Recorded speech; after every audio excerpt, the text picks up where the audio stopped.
Everybody, I'm sitting here with my buddy Zack, and coming off a big week in the NFL and the colleges, and we're over here at the sports book, and we're hearing them scream at the horse races. Yeah. And you know what? I just heard the other day American Pharoah. He was our Triple Crown winner, and he is the Wilt Chamberlain of studying, or whatever you want to call it.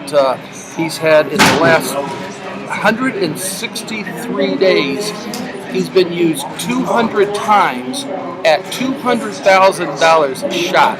That's $40 million he's made in the last 200 days for his, or 163 days for his owner. And he's out there prancing around like no other. That's crazy. It's just crazy. I wish I was into that stuff. Well, it's amazing, but that's what you got to do if you're a retired horsey. So anyway, last week, I had my high roller play on Arkansas and lost that, and then came right back, though, with the outright win with Detroit over Philly. And how'd you do last week?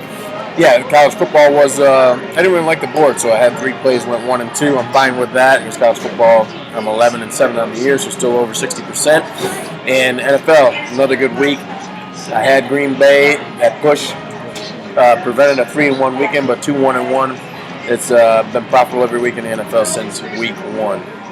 I switched that Bills play, so it's still early in the season, and for me, I'm like a boxer. That first month, first 5 weeks, you're just feeling the teams out, feeling the teams out, and this is where I think I excel when the lines get tighter. There's really no value on half the board. I find the games that there is value.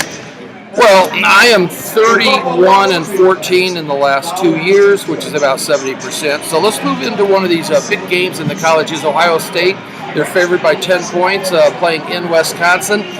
Game time is at 8 o'clock Eastern. The reason I'm telling you that is that's a key factor for Camp Randall. That means tailgating starts at noon. They'll have 8 hours of drinking back there just to get ready for the game. They've had 1 week off to play this game for Wisconsin, and boy, I tell you what, this is going to be a great defensive spotlight on a lot of good players. 2 top 10 defenses. J.T. Barrett last week, 93 yards passing against Indiana.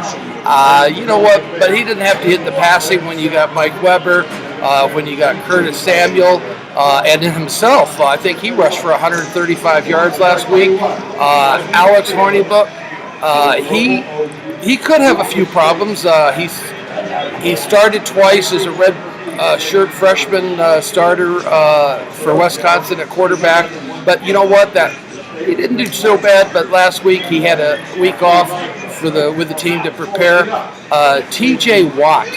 That's J.J. Watt's brother. This guy, he is just all over the place. He's massive. He brings in the defense for the Badgers. Big, active front seven. These guys are huge. I think it's going to be a really, really tough game to blow anybody out one way or the other. And I'm going to be taking the 10 points and the Wisconsin Badgers. Yeah, for me, Big Ten. This one, Ohio State in that Big Ten. You're seeing that changeover. You saw last week Jim Harbaugh run up the score against Rutgers. Wisconsin's having that changeover, starting to look good again. And Ohio State, we talked on them week 2 against Oklahoma, where we expected the letdown. Why not expect that letdown in conference when you're getting more points with a Wisconsin team that, at home, they've proven the past few years, maybe a bit devalued, and this team doesn't look sexy against a high-scoring octane team like Ohio State. But I think you can factor in Wisconsin having a little bit of ball control, having that little bit of style going their way to make things a little bit interesting. I'm not saying Ohio State's going to lose this game outright by no means, but Wisconsin, I think they have a little bit of momentum on their side that you can factor in as that being a play worthwhile. You mentioned that Ohio State ran up the score last week against Rutgers. How about that promotion they did? Michigan did that against for that promotion against Rutgers. That was kind of cool. I think what somebody did, I think it was a nice steak, Ruth Chris, wasn't it? And if you win 45 to 25, you get the difference of the points, and that's the percentage you get to take off your bill. So that would be 20% off. Well, 70-0, you get 70% off. Well, they capped it off at 50%. Luckily. Well, I think they capped it off after the fact. No one knew that. I think it was 70%, and they honored it the first day and then capped it or something. But you know what? That must have shocked the hell out of them. But anyway, give us a holler at the